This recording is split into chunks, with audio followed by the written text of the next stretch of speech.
देहरो गांव का शर्मा खानदान अपने झगड़ों के लिए इतना मशहूर था कि सुबह से लेकर रात तक घर के चारों दीवारें झगड़ों से गूंजती रहती थीं। माँ किसी बात पर पूरे घर को सर पर उठा लेती, पापा किसी पर चिल्लाते, बीच में दादाजी सबको तहजीब याद दिलाते और घर का निकम्मा बेरोजगार बेटा टंटू शर्मा आए दिन गांव में मस्ती करता रहता था। मगर एक दिन घर में जो हुआ उसने सचमुच शर्मा खानदान में तूफान मचा दिया। हे भगवान, टंटू ये कौन है तेरे साथ? जी अम्मी, वो अरे अब बोलेगा भी या सिर्फ जी अम्मी करता रहेगा? कल से अभी तक कहाँ गायब था तू? और ये सूटकेस क्यों है तेरे हाथ में? कहीं से चोरी करके भाग कर आया है क्या? अरे नहीं अब्बू, भागा नहीं, सिर्फ अब बोलेगा या खींच कर दूं एक थप्पड़? जी मैं सिर्फ शादी करके आया हूँ। क्या शादी? हाँ मेरे प्यारे घर वालों, मैंने शादी कर ली है। इतने दिनों से आप सभी को मेरी शादी की फिक्र थी ना, तो लीजिए अब वो फिक्र मिट गई। देखा, मैं कहता था ना, ये खानदान का चिराग नहीं बल्कि खानदान को डुबाने वाला जहाज है, जहाज। अरे अब्बू आप जरा चुप रहिए। ए टंटू, ये क्या बकवास कर रहा है तू? बकवास नहीं कर रहा अब्बू, हकीकत कह रहा हूँ आपसे। इनसे मिलिए, ये है आए उनसो। ये बहुत ही समझदार और काबिल लड़की है और बहुत दूर से मेरे निजात के लिए ही आई है। आसमान से आवाज आई थी। मतलब? बताता हूँ अम्मी। कल रात मैं राजू के घर से लौट रहा था कि अचानक गांव के वीरान सड़क पर जोरदार बिजली कड़की और एक छोटा सा शंख जमीन पर गिर गया। मैं कुछ समझ पाता उससे पहले उस शंख से ये ओयोनसो निकली। इसने अपने हाथों में फूलों का हार पकड़ा था। भागती हुई मेरे पास आई और मेरे गले में हार डाल दिया। मेरा हाथ पकड़ी और गले से लिपट गई। तभी आसमान से आवाज आई, टंटू जो मिला है उसे कबूल कर, यही तेरे निजात का रास्ता है। तो इस तरह से आपके टंटू की बीवी और आपकी बहू मिल गई। मम्मी और पापा ने न चाहते हुए भी ओया उनसू का गृह प्रवेश किया और बस शुरू हो गया शर्मा खानदान में नया विश्व युद्ध। अरे बहू, ओ बहू, अरे इसे क्या समझे कि बहू क्या होती है। अच्छा छोड़ो, ओया उनसू।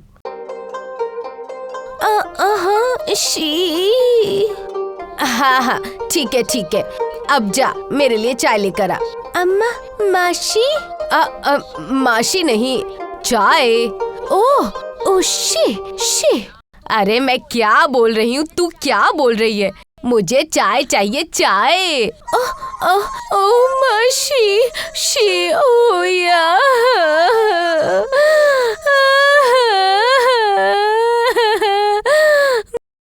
है ये क्या था? क्या बोली ये? पर रोई क्यों? ऐसे ही रोज का किस्सा बन गया था शर्मा खानदान का। ना ओया उनसू किसी बात को समझ पाती, ना कोई उसकी बात समझ पाता। घर वाले चिल्ला चिल्ला कर समझाने की कोशिश करते और वो बेचारी अपनी अजीब सी भाषा में रोती चीखती कमरे में भाग जाती। और इस सब के बीच टंटू हमेशा बच निकलता, क्योंकि दिन में वो घर पर होता ही नहीं। ना ना ना ना ना ना ना। अरे टंटू, कैसे हो बेटा? सुना है तूने निकाह कर लिया? जी हाँ, बिल्कुल दुरुस्त सुना आपने। अरे लेकिन तुझ जैसे निकम्मे को लड़की दी किसने? क्या कहा आपने? निकम्मा? कुछ ज्यादा नहीं बोल रहे हैं आप चाचा। देखिए, मैं अपनी जिंदगी में खुश हूँ और आप दूसरों की जिंदगी में खलल डाल रहे हैं। मैं जैसा भी हूँ अपनी ओया उनसू की पसंद हूँ। आसमान की बिजली ने खुद कहा था ओया उनसू मुझे निजात दिलाएगी। अब चलता हूँ, खुदा हाफिज। आसमान से हुई आकाशवाणी के भरोसे टंटू की जिंदगी बहुत अच्छी चल रही थी, लेकिन उसका खानदान मानो किसी अजीब पहेली को सुलझा रहा था। अरे ओ ओया उनसू, अरे ओ ओया उनसू। हाँ शी, ये प्रणाम। रहने दो। जी अब्बू जान, बोलिए। तो जैसा कि हमने तुम्हारी शादी को कबूल किया था, हमें लगा था कि जैसे तैसे करके जिंदगी कट जाएगी। हाँ तो कट ही तो रही है। वो तुम्हारी कट रही है, हमारी नहीं। ना बहू को हमारी बात समझ में आती है ना हमें उसकी। ऊपर से तू ठहरा निकम्मा, काम तो तुझसे होता नहीं। हम तो ठीक हैं, लेकिन कल को हमारे बिना तू इसे कैसे संभालेगा?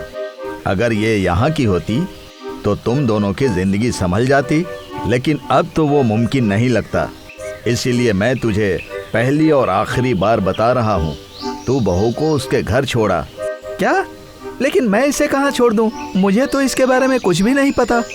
हाँ तो ये बात पहले सोचनी चाहिए थी ना, इस पगली को घर लाने से पहले। लेकिन अम्मी। चुप रह, ये सब तेरी वजह से हुआ है। ना तो इस बेचारी को यहाँ लेकर आता, ना इसकी जिंदगी बर्बाद होती। इसीलिए ये फैसला भले ही मुश्किल है, पर यही सही है। तो इसे संभालने के लायक नहीं है। नहीं दादाजी नहीं, अगर ओया युनसु को यहाँ रखा है तो मैं काम जरूर करूँगा, जरूर करूँगा। आह, बड़ा आया काम करने वाला। एक काम तो आज तक तुझसे हुआ नहीं, न पढ़ाई न लिखाई। करेगा क्या तू? नहीं, मुझे कुछ नहीं सुनना। तू इस ओया उनसु को लेकर इसके घर चले जा। माँ की ये बात सुनकर टंटू के होश उड़ गए। वो ओया उनसु को छोड़ना नहीं चाहता था, मगर उसके बेरोजगार होने की वजह से सब उसे ओया उनसु को छोड़ने पर मजबूर करने लगे। बात से बात बढ़ने लगी, सब एक दूसरे पर चिल्लाने लगे। आवाजें पूरे गांव में गूंजने लगी। ओया उनसु मायूस हो गई। उसे घर वालों की भाषा भले समझ न आती हो, लेकिन हाव भाव से ये एहसास हो गया कि बात उसी के बारे में हो रही है। हाउके शीन योगो मारी मारी योशोफिश रहसे वाइवा याशी केई मोंटे फेरिस शीयू हाँ मिले राम के बेयोनुहु मलई ओ ओया ओया उनु मायोसुकी ओमाशी योशी। ओया उनसु की बातें सुनकर पूरा घर शांत हो गया। किसी को समझ नहीं आया कि वो क्या कह रही है, मगर उसकी आवाज में एक अजीब सी ताकत थी। वो लगातार बोलते जा रही थी और सब सुनते रहे। फिर उसने अपने आंखों पर हाथ रख लिया और खामोश हो गई। ओया उनसु सब्र रखो, देखो मैं हूँ ना। टंटू की बात सुनकर ओया उनसु ने आंखों से हाथ हटाए और जोर जोर से रोने लगी। लेकिन कमाल हो गया, जैसे ही उसने रोना शुरू किया, उसकी आंखों से पानी नहीं बल्कि मैदे के नूडल्स निकलने लगे। अरे ये क्या हो रहा है? ये इसकी आंखों से क्या निकल रहा है? देखा, मैंने कहा था ना कि ये अजीब है। अरे जा, इसे छोड़कर आ। ओया उनसु तुम्हें क्या हो रहा है? अचानक आसमान गरजने लगा और एक रहस्यमयी आवाज गूंजी। देखा टंटू, मैंने कहा था ना, ये लड़की तुम्हारा निजात करवाएगी। इसके आंसुओं से जो नूडल्स बह रहे हैं वो तुम्हारे नए रोजगार की शुरुआत का इशारा है। इसे हाथ से जाने मत देना, याद रखना ओया उनसु तुम्हारे निजात के लिए ही आई है। हाँ, ये क्या था जी? आसमानी आवाज थी माँ, आसमानी आवाज। मैंने कहा था ना, ये मेरे निजात के लिए ही आई है। अब मैं ओया उनसु को कभी नहीं छोड़ूंगा, कभी नहीं। टंटू ओया उनसु को गले लगाता है। ओया उनसु का रोना थम जाता है। टंटू उसके आंसुओं से बनी नूडल्स के बड़े बड़े ढेर इकट्ठा करता है और उनसे नूडल्स बेचने का नया बिजनेस शुरू करता है। आइए आइए, शर्मा खानदान की बहू के आंसुओं से बने हुए नूडल्स खाइए। क्या? बहू के आंसुओं से बने हुए नूडल्स? हाँ, नमकीन से भरपूर, कुछ मीठे, कुछ तीखे, कुछ खारे और कुछ रंग बिरंगे। आइए आइए, शर्मा खानदान की बहू के आंसुओं से बने नूडल्स खाइए। धीरे धीरे टंटू की ये अनोखी आंसू नूडल्स ठेला गांव में मशहूर हो गई। लोग दूर दूर से आने लगे। टंटू का कारोबार तेजी से बढ़ने लगा और इस तरह शर्मा खानदान की बहू के आंसुओं से बने नूडल्स की कहानी पूरे गांव में मशहूर हो गई। आज भी शर्मा खानदान में झगड़े होते हैं, लेकिन अब उनसे भी उन्हें फायदा ही होता है।